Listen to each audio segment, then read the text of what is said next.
Est-ce que tu as déjà pensé à regarder le chemin que parcourent tes prospects avant de devenir tes clients ? Salut, c'est Chris du programme Shoryuken, j'espère que tu as la grande forme aujourd'hui parce que dans cette vidéo, on va voir ensemble l'importance de ce qu'on appelle le parcours client. Ça va t'intéresser si tu es entrepreneur, si tu es à ton compte, si tu es un expert qui fait jamais la même chose, c'est toujours du sur-mesure. Pourquoi ça va t'intéresser ? Parce qu'en réalité, je vais te donner les clés pour analyser ce cheminement et ça va tout simplement te permettre de comprendre où sont les goulots d'étranglement, où arrivent trop de prospects et ils disparaissent, et surtout ça va te permettre de savoir où tu vas pouvoir mettre ton énergie et ton focus sur la prochaine action pour améliorer ce qu'on va appeler un tunnel de vente, mais surtout un parcours client. C'est pas juste un tunnel de vente. Juste avant ça, autour de cette vidéo, tu vas trouver un lien sur lequel tu vas pouvoir réserver un appel avec moi où on va analyser ensemble 15-30 minutes ta situation pour voir dans ton engrenage commercial où se trouve ce petit grain de sable. Je t'en parlerai après plus en détail, mais c'est sans doute la meilleure décision que tu vas prendre cette année pour ton business. Maintenant, je te laisse avec l'enregistrement du podcast de Petit Patron et Gros Succès, l'épisode 26, où on va voir ensemble le parcours de ton prospect dans ton univers. À tout de suite.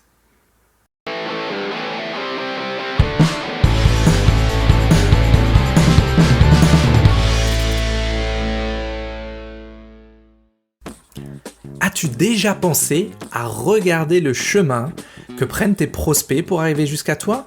Jusqu'à ce qu'ils achètent ? C'est probablement la meilleure manière de comprendre ce qu'ils ressentent afin de convertir aussi ceux qui t'intéressent vraiment. Et tu sais quoi ? Ça tombe super bien parce que c'est ce qu'on va voir dans l'épisode d'aujourd'hui. Petit Patron et Gros Succès, c'est pour toi si tu es un entrepreneur débutant ou aguerri qui veut allier développement d'affaires et développement personnel. À chaque épisode, on va traiter une question qui va t'aider à avoir un business plus performant et à devenir une personne plus épanouie. Merci d'être là avec moi, alors installe-toi confortablement parce qu'on y va. Tu t'es déjà demandé ce qui se passe dans la tête de tes prospects ? Mais c'est toujours un petit peu dur de demander un feedback, on a peur des retours. Et puis, vu le nombre de personnes qui répondent pas déjà quand on leur envoie un devis, alors, en plus demander un feedback sur un process complet, c'est quand même difficile. Donc t'es là, t'es plus ou moins installé dans ton quotidien, tu bosses pour tes clients, t'en cherches des nouveaux. Il y en a quelques-uns qui disent oui, c'est cool. Il y en a encore beaucoup trop qui disent non. Mais c'est comme ça. Et on va comprendre pourquoi. Et justement, ça changerait quoi pour toi de connaître leur cheminement psychologique ? Tout ? Ah bah alors accroche-toi parce que ce que je vais te montrer aujourd'hui, c'est comment tu vas pouvoir modéliser ton parcours client. Et ça va juste te permettre d'arrêter de tourner en rond sur ta prochaine action et de savoir où mettre ton focus pour obtenir un max de résultats. T'as sans doute en tête un grand nom dans ton domaine. Personnellement, j'ai analysé 2 monstres sacrés du coaching international. Franck Nicolas, Martin Latulippe. T'as sans doute entendu ces noms-là. Ce sont des monstres sacrés. Et donc, qu'est-ce qui se passe avec eux ? T'as l'impression que dès qu'ils prennent action, dès qu'ils font quelque chose, c'est toujours la bonne action au bon moment. C'est un truc de fou quand même. Les mecs, ils sont toujours à la bonne place. Au niveau énergie, ils sont au top, ils sont ultra enthousiastes, ils débordent d'énergie. Psychologiquement, c'est des bêtes de compétition. Ils ont une confiance en eux qui est hallucinante. Ces types semblent inarrêtables. Après, au niveau argent, c'est sûr, il n'y a aucun problème de ce côté-là, ils ont ce qu'il faut, et puis surtout, ça leur permet d'investir à fond pour entretenir cette sorte de cercle vertueux. Et quand tu regardes sur leur équilibre pro-perso, tu as toujours l'impression que ces types, ils sont en vacances, quoi. Ou alors ils sont à la salle de sport, ou alors ils sont en train de se faire une bonne bouffe. C'est un truc de dingue quand même, non ? Bref, c'est la situation dont on rêve tous. Mais avant d'y arriver, c'est le parcours du combattant, non ? C'est même parfois l'enfer, t'es pas d'accord ?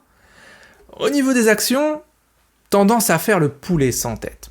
Tu fais des trucs, et puis au bout d'un moment, tu te rends compte que ça a servi à rien, tu balances à la poubelle Tu passes des heures sur un post LinkedIn, par exemple, ou sur un article de blog qui va être vu par 15 pelés. Bref, niveau énergie, t'es toujours à fond, toujours au rupteur, mais t'es surtout toujours claqué.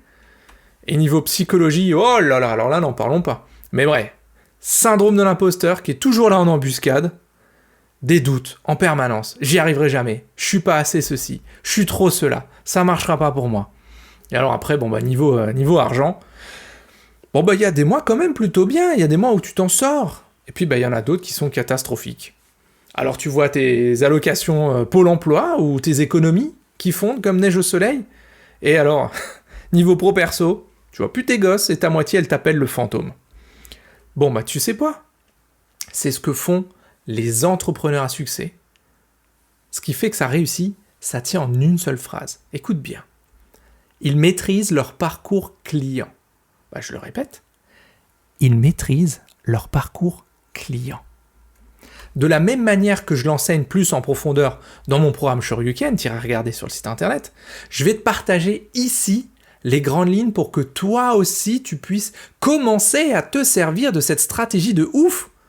Alors attention, je préfère te le dire tout de suite, et c'est pas facile pour bien le faire. C'est pas un truc de fou non plus, il faut pas sortir de Saint-Cyr, mais c'est pas évident. C'est assez chronophage la première fois, et ta première itération, donc ta première version, elle va te sembler assez dégueulasse. On va se le dire tout compte fait, ça va pas te sembler très bon. Mais si tu veux aller plus vite, tu viens m'en parler, tu te souviens, tu vas sur christianmontero.fr et puis là, tu as les formulaires de contact. Mais là, ce que je vais te montrer aujourd'hui, ça se résume en 5 questions. C'est un schéma que tu vas pouvoir construire en 5 questions. Alors, la première question, c'est parti. C'est quels sont les points d'entrée de tes prospects dans ton univers ? Quels sont tes points de contact ? C'est comment tu touches de nouvelles personnes par toi-même ? Est-ce que c'est en réseautage ? Est-ce que c'est en prospection directe ? Ou en automatique ? Grâce à tes réseaux sociaux, à ton site internet. Là, ce qu'on veut, c'est que tu listes tous les points d'entrée que tes prospects ont avec toi. Et à chaque fois, tu fais une case où tu mets dedans, par exemple, ta page Facebook. Par exemple, ton réseautage. Tu fais un petit carré à chaque nouvelle entrée.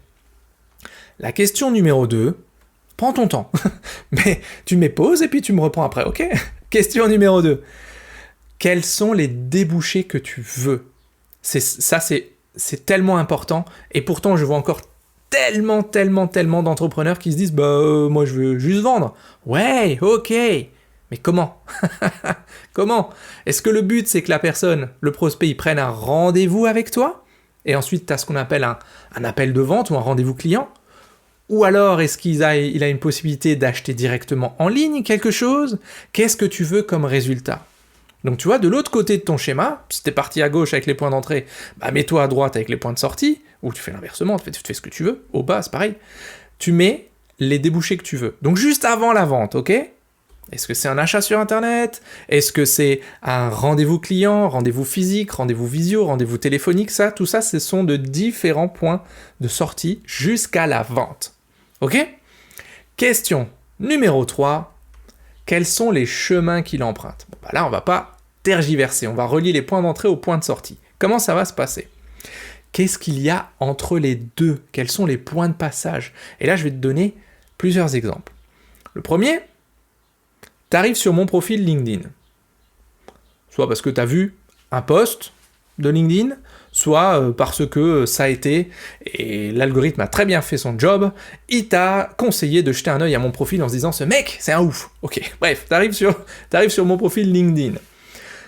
Allez, on va dire sur un post, c'est encore mieux. T'arrives sur un de mes posts LinkedIn où je fais la promotion de ce super podcast que t'es en train d'écouter, de Petit Patron et Gros Succès. Donc qu'est-ce que tu fais ? Tu vas écouter le podcast. Ok, c'est cool, parce que le sujet t'intéresse. Une fois que t'es dans le podcast, peut-être que je vais t'appeler. L'action que je vais te proposer, c'est d'aller jeter un œil sur mon site internet. Ok, cool. Tu dis, tiens, pourquoi pas, le podcast a été sympa, ça m'a donné de la valeur, comme aujourd'hui, je te donne ces clés-là. Tu vas sur le site internet, et là, tu découvres un monde, un univers payant, mais aussi un univers gratuit. Tu te dis, attends, je vais quand même pas filer du pognon à ce mec que je viens de rencontrer, quand même. Je vais regarder un peu ce que ça vaut, ce contenu gratuit. Et là, il y a tout ce que tu veux. Il y a des tutoriels, il y a ma formation en continu, ma formation gratuite en continu. On va dire que tu vas sur un tutoriel. T'essayes un tutoriel et là, à un moment, tu te dis « Waouh, ok, j'ai téléchargé son tutoriel pour améliorer ma façon de prospecter sur les réseaux sociaux, je veux aller plus loin. » Et là, tu peux prendre rendez-vous. Tu vois le cheminement ? C'est exactement ça. Point d'entrée, profil LinkedIn. Point de sortie, avant-vente, ou pas d'ailleurs, le rendez-vous. Et pendant notre échange, pendant notre rendez-vous, je vais voir si, déjà, 1, je peux t'aider, et 2, si tu corresponds au type de personne que je veux avec moi. Et en fonction de ça, tu vas prendre ta décision ou pas. Mais d'abord, c'est moi qui prends la mienne. Je te promets, c'est vraiment ça. Donc, autre exemple, tu arrives sur mon profil Facebook. Parce que pareil, tu as vu un post. D'accord. Le post, il disait quoi ? Il disait « Hey, j'ai une formation gratuite en continu. Si tu veux travailler ton positionnement, si tu veux mettre en valeur le fait que toi, tu es un expert qui est atypique, et puis surtout qui sait faire du sur-mesure, mais que tu n'arrives pas à vendre ça, jette un œil à ma formation gratuite en continu. » Boum, tu t'inscris, tu reçois du contenu gratuit de qualité, j'ai pas fait un truc de kéké. À un moment donné, je vais t'envoyer peut-être, selon les messages, vers mon site internet. Et là, sur le site internet, tu vas dire « Ok, je vais aller plus loin, je prends rendez-vous. » Et tu passes par la case formulaire qui me permet moi de filtrer les gens qui sont intéressants, des curieux. Et ensuite, on discute. Tu rentres ou pas. Tu vois ? Point d'entrée, point de sortie. C'est très important de relier toutes les possibilités de connexion et tous tes points de contact. Et crois-moi, au début, ton schéma, ça va être le bordel. Des traits dans tous les sens. Tu vas dire, mais qu'est-ce que c'est que cette merde ? Ok, ça va ressembler à une grosse toile d'araignée, c'est normal. Souviens-toi, c'est la première version, hey, on se détend. Donc, tu vas pouvoir agencer tes cases, les déplacer, pour clarifier ton schéma, le simplifier. Et ce qui est le plus important, c'est qu'il ne faut pas de doublons. Si tu as un seul site internet, tu ne mets qu'une seule case sur ton plan. Si tu as 2 profils Facebook, ou plutôt ton profil perso, avec ta tête, et la page Facebook de ton entreprise, ce sont 2 cases à mettre. Ok ? Tu vois le genre ? Mais ça, c'est super important de le respecter, parce que sinon ton schéma, il veut plus rien dire. Question numéro 4 qui va te permettre d'avancer dans ton parcours client, c'est quels sont les points névralgiques. Là, quand tu auras fait cette étape, donc juste avant l'étape 3, tu vas voir qu'il y a des cases qui vont être reliées par 10, 15, 20 traits. Et là, tu vas dire, ok, ça c'est un point névralgique. C'est un point de passage quasi obligatoire de mon prospect. C'est un gros carrefour. Je dois le choyer comme la pépite, la prunelle de mes yeux, tu vois. La pépite de mes yeux, ça n'existe pas. Comme un pépito, bref, comme la prunelle de tes yeux. Pourquoi ? Et surtout, c'est quoi ce point de passage ? Il est où ? Quel est l'intérêt de ton prospect de passer par là ? Et ça va être ta top priorité. On va le voir juste après, je vais te donner dans la 5e question les différentes étapes. Mais ici, si tu as quelque chose qui attire un gros paquet de traits, ça doit être une vitrine, comme une vitrine d'un magasin. Ça doit être beau, ça doit être propre, ça doit convertir. On y viendra plus tard. Donc là maintenant, quand tu regardes ta feuille de papier, ça ressemble à une carte heuristique. Bon, c'est un mind mapping, quoi, en fait, on va pas... Mais voilà. Et maintenant, l'étape la plus importante, c'est celle qui va te permettre d'utiliser ce que tu as sous les bras. Sous la main. Sous les bras aussi, si tu veux. Bref, c'est question 5, c'est comment est-ce que tu améliores ton process. Ok, suis-moi bien, parce que là, tu vas avoir de la valeur encore plus. Déjà, sur chaque case, tu vas pouvoir mettre la statistique du point de passage. Qu'est-ce que ça veut dire, ça ? Je te donne un exemple. Tu as une case site internet. Et ton hébergeur, il te donne les statistiques. Combien de personnes sont passées sur ton site ? Qu'est-ce qu'elles ont visité comme page ? Combien de temps elles sont restées ? J'avais une version de site internet, pas plus tard qu'il y a encore 6 mois, oui, peu importe à quel moment tu écoutes ce podcast. Bref, début 2021. Le site internet, il attirait beaucoup de monde, et puis les gens ne restaient pas sur la première page. Il restait 15 secondes, et encore ça c'est énorme, je dirais plutôt 7 ou 8, et en fait ils se barraient. Et ce que j'ai amélioré, c'est déjà le temps de chargement des images, Et là où je perdais, 5 personnes sur 10, j'en perdais plus que 2. Et surtout, ce que j'ai amélioré, c'est que j'envoyais pas sur la première page, j'envoyais beaucoup plus de monde sur la page du programme phare, du Shoryuken.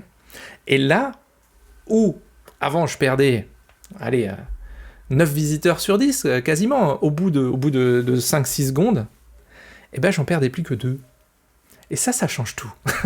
Ça change tout. Tu vois, donc, check cette statistique-là. Tu peux aussi avoir des statistiques beaucoup plus simples et plus faciles, comme par exemple, le mois dernier, tu as fait 10 rendez-vous. Sur ces 10 rendez-vous, tu as fait 5 propositions, et sur ces 5 propositions, tu as fait 2 ventes. Ok ? Donc là, tu vas avoir toutes tes stats. Nous, ce qui nous intéresse, c'est de savoir comment est-ce que tu peux les améliorer. Est-ce que ton site, il est pourri, comme le mien, il l'était. Maintenant, regarde celui d'aujourd'hui, le christianmontero.fr. Il a des taux de conversion qui sont astronomiques par rapport au premier. Astronomiques. Est-ce que ton contenu, il accroche pas les gens ? Et là, je t'invite à checker les autres podcasts. Je parle assez souvent de contenu. Si ton contenu n'accroche pas les gens, c'est dommage. Alors que là, regarde, t'es sur ce podcast, il te tient en haleine. Wow ! N'est-ce pas ? Non, mais je rigole, mais on est exactement là-dessus. Donc, travailler ton approche de contenu. En tout cas, maintenant que tu as cette vision, cette carte heuristique, en fait, ce mind mapping, ta top priorité, c'est de, je l'ai déjà dit, mais je le redis, choyer tes points névralgiques. Où est-ce que tu vas mettre ton focus ? Et surtout, change une seule chose à la fois. Si tu changes tout, tu vires ton site internet et t'en refais un autre, comment tu veux savoir ce qui convertissait et ce qui convertissait pas ? Ça n'est pas possible. Ok ? Donc change une chose à la fois. Change quelques éléments sur ton profil Facebook. T'attends 4-5 semaines. Ensuite, tu changes, par exemple, d'autres éléments sur ce même profil. Tu changes la bannière, voilà, tout ça.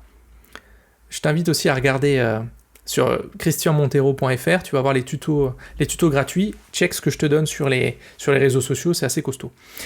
Donc voilà, maintenant tu sais où mettre ton focus. Nous, ce qu'on veut, c'est comment est-ce qu'on va réduire la difficulté pour ton prospect de passer d'une étape à une autre. Est-ce qu'il faut supprimer des étapes ? J'en ai supprimé un paquet lorsque j'ai eu en face de moi mon cheminement client. Est-ce qu'il y a des éléments où il n'est pas obligé de passer et du coup tu peux enlever ? Par exemple, si ton site internet, avant de prendre rendez-vous avec toi, il faut qu'il ait, il passe par 6 pages, à un moment donné, tu vas perdre du monde, quoi. Donc, réduis ça. On veut simplifier ton processus d'acquisition. Plus c'est facile, plus c'est simple, plus les gens vont faire. Et la deuxième question qu'on se pose, c'est comment tu fais rentrer plus de monde.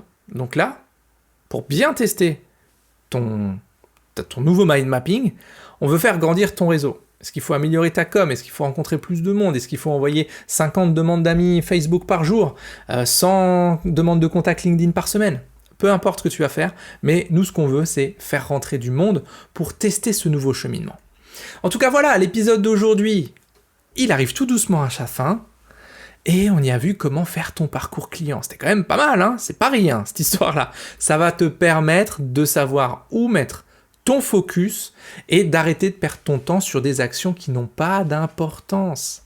Et d'ailleurs, si tu veux améliorer ta conversion, que ce soit entre le nombre de rendez-vous que tu fais et le nombre de ventes qui en découlent, si tu veux améliorer cette conversion en sachant comment présenter ton offre d'une manière sexy et originale, j'ai ce qu'il te faut. Tu vas jeter un œil sur christianmontero.fr et tu vas voir sur la première page, tu ne peux pas te perdre. Tiens, tu vois, on en reparlait du cheminement client. Tu vas voir sur la première page, il y a un programme qui s'appelle Business Ethics. Là-dedans, je te dévoile en 4 modules comment tu vas pouvoir booster tes ventes. Parce qu'on va parler client idéal, et là je te spoil un truc, c'est que ton client idéal, si tu penses que c'est une personne physique, tu vas apprendre plein de choses. Je te dévoile aussi ma méthode de prospection turbo. C'est une technique en 5 étapes pour que tu puisses avoir 3 à 5 rendez-vous qualifiés par semaine en une demi-heure de prospection par jour. C'est pas du bluff, ça marche vraiment. Je te montre aussi comment tu vas pouvoir présenter ton offre. Écoute, ça c'est de la balle. Le reste aussi, mais ça c'est énorme. Je vais te montrer comment tu peux présenter ton offre pour qu'on te dise oui. Et pour plus qu'on te dise je vais réfléchir, envoyez-moi un devis. Et après, silence radio. Et le 4e module, c'est je te montre comment tu peux augmenter tes prix. en augmentant la valeur de ton offre. Ok, je te spoil pas le truc, en tout cas, christianmontero.fr, première page, tout de suite, homepage, business éthique, tu choisis ta formule et on se voit de l'autre côté. Voilà les amis, c'est tout pour aujourd'hui. On se voit ou on s'entend la semaine prochaine. Alors d'ici là, comme d'hab, soyez totalement atypiques, complètement déraisonnables et prenez soin de vous. Allez, à plus dans Petit Patron et Gros Succès. Hasta luego amigos.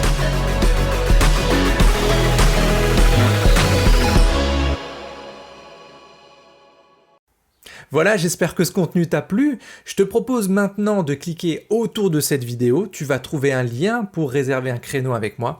L'intérêt de ce qu'on va faire ensemble pendant ces 15-20 minutes de brainstorming, c'est surtout de voir, d'analyser ton engrenage commercial, voir qu'est-ce qui marche, qu'est-ce qui fonctionne moins bien, où il est ce grain de sable qui bloque la machine.